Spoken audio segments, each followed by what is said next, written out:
Со одлука на Регулаторната комисија за енергетика, бензините и дизел горивата од денес се продаваат по цена пониска за 2 денари по литар.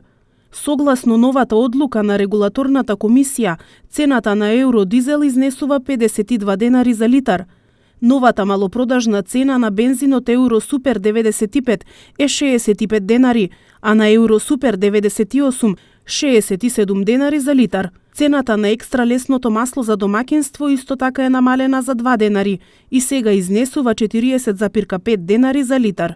Со одлуката е извршено зголемување на рафинериските и на малопродажните цени на нафтените деривати во просек за 2,58 односно 2,25%. Регулаторната комисија за енергетика на Република Македонија информира дека просечната цена на сурова нафта на светскиот пазар во изминатите 14 дена била пониска за 6,38% и изнесувала $51,570 за барел.